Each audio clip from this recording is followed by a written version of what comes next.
That total is more gold than any single miner has ever produced on this show. More than Tony Beats has mined in over 40 years. More than Todd Hoffman ever came close to dreaming about. More than the combined lifetime output of every miner who appeared in season 1.63000 ounces and still counting, and right now in season 16, Parker is chasing something even more insane, 10,000 ounces in a single season, worth roughly $35 million at current prices, while running 4 wash plants at the same time for the first time in the entire history of Gold Rush. Super important this year. It's a big year of slewing, more than ever before. The big push right now is keep plants running and the stripping crew stay out ahead of him. But here's the brutal reality, he's $15 million in debt. His equipment keeps breaking down. And if he misses the 10,000 ounce target again, the entire empire he's built from nothing could start to collapse. Gold prices are sky high right now. We've got a ton of ground prep on Dominion and we're going to be able to stretch our legs and really run and see what it's made out of. So how did a kid from a small Alaskan mining town build the most dominant gold mining operation the Klondike has ever seen? And what's the real story behind that $120 million career number that almost nobody is talking about? That's exactly what we're breaking down today. Subscribe right now, because this one changes everything you thought you knew about Parker Schnabel, the college fund gamble. To understand how Parker reached $120 million in career gold, you have to go back to the decisions that built everything from the ground up. And honestly, most of them looked completely insane when he made them. It starts when Parker was 18 years old. Most kids that age are packing for college. Parker took the college fund his parents, Roger and Nancy Schnabel, had saved for years and bet every single dollar of it on a mining operation in the Klondike, leasing ground from Tony Beats. Here's 100 ounces of gold for you to help me start up.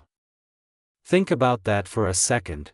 18 years old, no formal mining education, managing a crew of grown men twice his age, and putting his entire future on the line for gold buried under 30 feet of frozen muck. His first real season in the Klondike, he pulled 1,029 ounces, worth about $1.4 million at the time.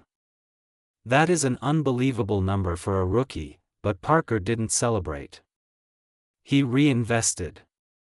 Every single dollar went straight back into the ground: better equipment, bigger wash plants, more aggressive mining plans. That became the pattern that would define his entire career. Every season after that, Parker scaled up. Season 5, 2,500 ounces.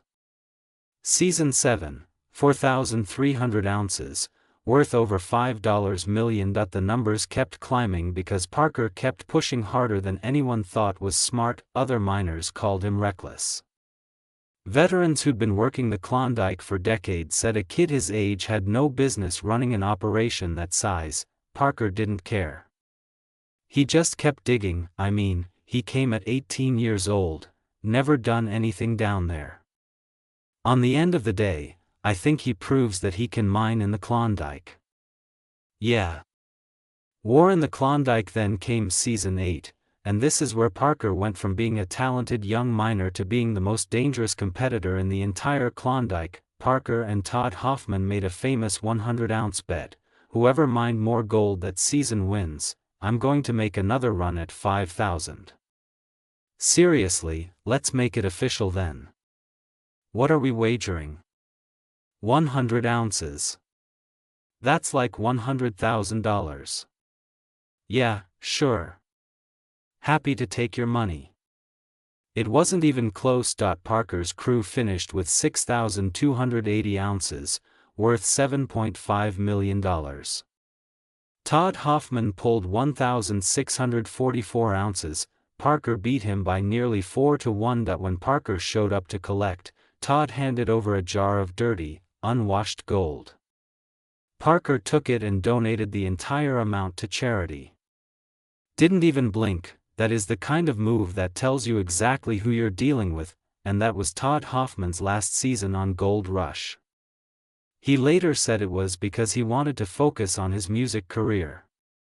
Other people say losing to a kid half his age by a 4-1 margin had something to do with it. Either way, Parker came out on top, and Todd was gone, but gold was only half the story that season. That was also the year Tony Beats tried to shut Parker down by cutting off his water supply. No water equals no sluicing. No sluicing equals no gold. Tony did it to remind Parker, who really controlled the ground he was leasing, well, you can't really just deny us water.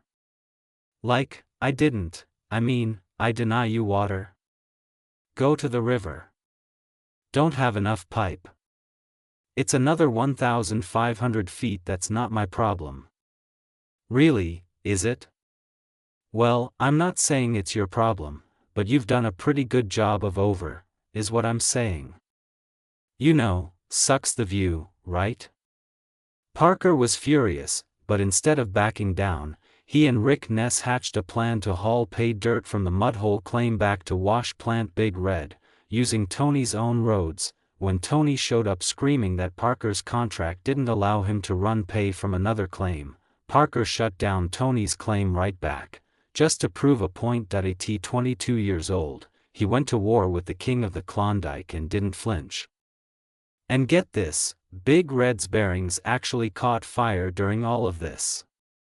The whole wash plant nearly burned down, but Parker kept pushing anyway. That is the mentality, record after record. So here's where the numbers start getting insane. Season 9, Parker sets a goal of 7,000 ounces at Scribner Creek. His crew crushes it, 7,427 ounces, worth nearly $9 million. Discovery Channel called it the biggest cleanup in gold rush history. At the time, Parker was 23 years old. His career total had already passed $30 million worth of gold. The next season he mined slightly fewer ounces, about 200 short of his season 9 record. But here's what most people miss. Rising gold prices meant those ounces were worth more. His season take came to $10.80 million, and because Parker was now mining his own ground instead of leasing from Tony Beats, he wasn't paying royalties. Every ounce was pure profit after operating costs. That is a massive difference when you're pulling thousands of ounces per season. Then came season 12, 7,540 ounces. Season 13, 8,118 ounces, still his all-time single-season record by ounce count. Roughly $14 million in 1 year, so for the week we wound up with 629.3 ounces. What's our season total? 8,118 ounces. To put that in perspective, most gold rush miners would consider a 2,000-ounce season a massive win. Parker was pulling 4 times that. At that point, Parker had mined more gold than any individual in gold rush history. The gap between him and everyone else on the show wasn't close. It was embarrassing, but here's the thing about Parker, he has never once looked at a record season and said, that's enough. Every record he breaks just becomes the new floor. Every season total is just the starting point for next year's goal. Other miners talk about retirement. Parker talks about scaling up. By the time season 15 started, Discovery Channel put out a press release with a number that stunned everybody. Parker Schnabel had hauled in over 63,000 ounces of gold in his career, worth more than $98 million, at 29 years old. And that was before the current season even started. The $15 million bet. But the crazy part isn't how much gold Parker has already mined. It's the bet he made to get even more. Before season 14, Parker did something that shocked the entire Klondike mining community. He purchased Dominion Creek outright, for $15 million. Not leased it. Bought it. I'm kind of excited. I'm super nervous. My approach towards this business has been to never be too exposed and to keep money in the bank. When there's $15 million on the line, I don't think you can trust anybody. This is a massive, historic property, one of the biggest blocks of unmined ground left in the Yukon. Estimated reserves, 80,000 ounces of gold, worth somewhere between $160 and $200 million buried beneath the surface. That sounds incredible until you hear the catch. Parker has a 6-year window on his permits and water licenses. If he doesn't mine all that gold before the permits expire, every single ounce left in the ground is money he will never see. He told TV Insider, "The math is simple and terrifying. They need to pull at least 10,000 ounces every year for 6 years straight. Any ounces you leave in the ground after you're done mining and not permittable are lost dollars." That is not hype or a sound bite for the cameras. That is the actual financial reality of his situation: $15 million in debt with a ticking clock, and the first season at Dominion proved just how hard this was going to be. Season 15 was supposed to be the breakthrough year. Parker brought in wash plants Bob, Roxanne, Slucifer, and the vintage rock gobbler. He had foreman Mitch Blaschke running a separate operation at Sulphur Creek while Tyson Lee managed the main site at Dominion. On paper, it was the biggest mining setup Parker had ever assembled, but the ground fought back hard. The long cut at Dominion stayed frozen way too long into the season. The gold-bearing pay layer turned out to be deeper than anyone expected, potentially more than 20 feet below the surface. Parker spent $20,000 a day renting a sonic drill just to figure out where the gold actually was. 3 weeks into the season, he had only managed to pull 36 ounces total. For a guy targeting 10,000, that is catastrophic. I don't like being a loser. It is not that simple, though. Parker does not quit. That is hands down the thing that separates him from every single miner who has ever appeared on this show. He pivoted mid-season, bought additional ground at Gold Run and brought in the rock gobbler to start processing pay there. While his main plants fought through the problems at Dominion, Mitch pushed his crew at Sulphur Creek to squeeze every last ounce out of the ground before their water license expired. Week by week, cleanup by cleanup, the numbers started climbing. The season 15 finale told the full story. Wash plant Bob at the bridge cut brought in 343 ounces, worth over $920,000. Roxanne at the elbow cut delivered 306 ounces, worth $820,000. The rock gobbler at Gold Run added another 99 ounces, worth $266,000. Their final weigh-in came to 749 ounces for the last cleanup, bringing the season total to 6,837 ounces, worth over $18.3 million. The most money Parker has ever made in a single season by dollar value, but here is the deal. We had a tremendous week. Our best week, 749.2 ounces. Wow, that's sweet. Yeah. Gives us a season total, 6,837.4 ounces. It was still 1,000 ounces short of even his revised 8,000-ounce goal. Parker had originally set 10,000 as the target, then dropped it to 8,000 when the problems at Dominion became clear. Even the lowered goal was out of reach. In 14 years of mining, Parker Schnabel had never missed a single goal he set for himself. Not once, and his reaction was not gratitude for the $18 million. It was pure, raw frustration. He looked at his crew and said something that tells you everything about how this guy thinks: "I don't like this feeling. I don't like being a loser. It will never happen again. Next season, we're going to kill it. That's my plan."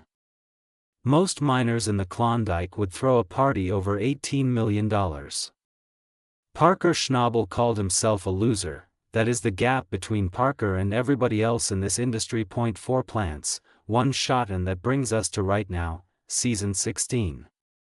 The season that is going to determine whether Parker Schnabel is the greatest gold rush miner of all time, or whether he finally bet more than even he can deliver. Parker came into this season with a plan nobody has ever attempted on this show, for wash plants running simultaneously, Bob and Slucifer at Dominion Creek's Bridge Cut and Golden Mile. Roxanne out on the Indian River.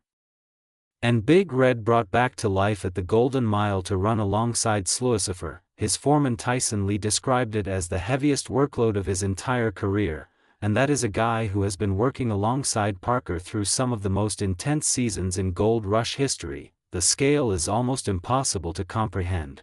Crews working across multiple sites separated by miles of Yukon wilderness. 4 separate wash plants that all need constant feeding with pay dirt. Excavators, rock trucks, and loaders running from dawn until the sun barely dips below the horizon in the Yukon summer. Every hour of downtime on any single plant costs Parker thousands of dollars, and the breakdowns have come hard. Roxanne suffered what Parker called his biggest mechanical failure in 13 years of mining. The crew had exactly one shot to fix it in a 15 to 20 second window. If they missed that window, Roxanne could have been down for weeks, costing Parker millions of dollars he cannot afford to lose. They pulled it off, barely. Mechanic Taylor Matei has been running from plant to plant, keeping everything alive. When Bob's converters shut down at the bridge cut, Tyson didn't waste time diagnosing the problem. He swapped out the entire generator and got Bob running again. That is the mentality Parker has drilled into every single person on his crew: don't sit around figuring out what broke. Just fix it and keep sluicing. Parker also made some aggressive moves off the mining site. He poached Brennan Rualt, Kevin Beat's own foreman, right off Kevin's crew at Scribner Creek. What's your plans? Well, Parker poached me. He sent me up here to come to work with you. No way, man. Yeah, buddy. Then a week later, he recruited Caden Foote from Kevin's operation too. Caden called Parker the king of the Klondike on his way out the door. Kevin and his partner Faith were furious, but that is how Parker operates. He builds the best possible crew, and he doesn't apologize for taking what he needs to win. The numbers mid-season have been promising. Parker's best single week brought in 827 ounces, worth $2.8 million, his biggest weekly haul ever. That week, Mitch Blasch's single plant at Sulphur Creek pulled 46 ounces all by itself, which actually matched the combined output of Tyson Lee's 2 plants running at Dominion. By the midway point of the season, Parker had banked around 5,000 ounces, right on pace for the 10,000-ounce target, but it hasn't been all smooth. 1 week, the 4-plant experiment produced only 669 ounces total, actually less than the previous week when fewer plants were running. Parker acknowledged it without drama. Hopefully next week, after they spend more time running and less time getting moved, those numbers will increase. Another week, Roxanne only managed 49 ounces while Dominion Creek's plants picked up the slack, Bob pulling 147 ounces and Lucifer and Big Red combining for 232. And it's not just equipment Parker is fighting. During season 16, Yukon wildfires, more than 90 of them burning across 250,000 acres, pushed within 3 to 4 miles of his camp at Dominion Creek. Mitch was in a dead sprint to finish operations at Sulphur Creek before their water license expired, and the roads connecting the sites could have been engulfed in flames at any moment. Parker told Mitch straight up, "The worst thing that could happen is the roads are engulfed in flames." Then he left for 5 days and trusted his foreman to handle it. Mitch delivered.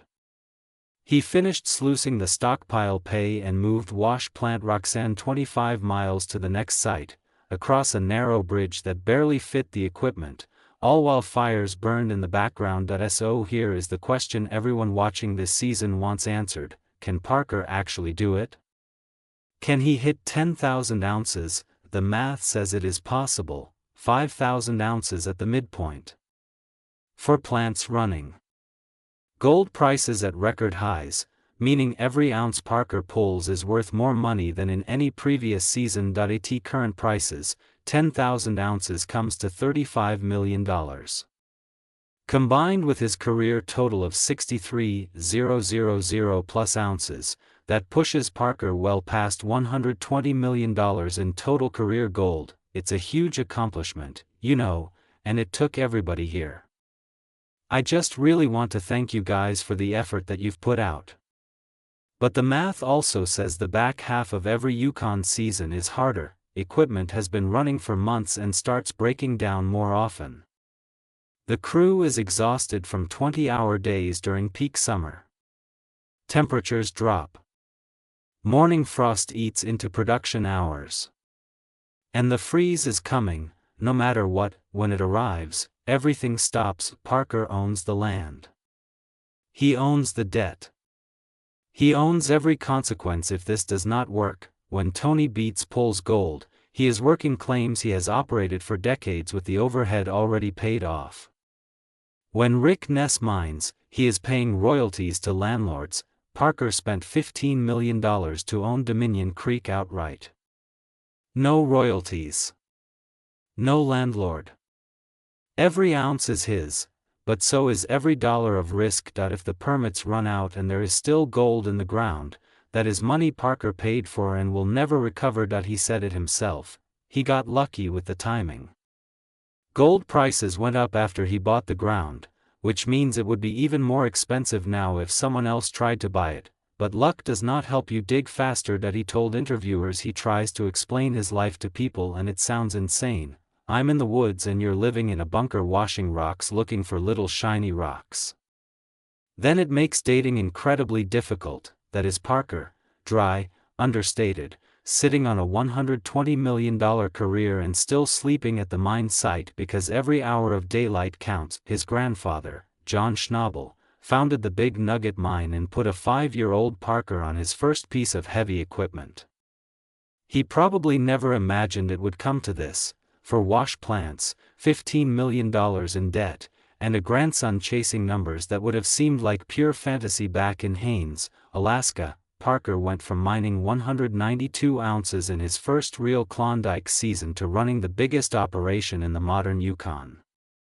He went from leasing Tony Beats ground and getting his water shut off to owning more gold-rich land than Tony himself, from betting his college fund on a long shot to sitting on a $120 million career. If Parker hits 10,000 ounces this season, it will be the greatest single year in gold rush history, by both ounces and dollar value. If he misses, well, you heard what he said last time. I don't like being a loser. It will never happen again.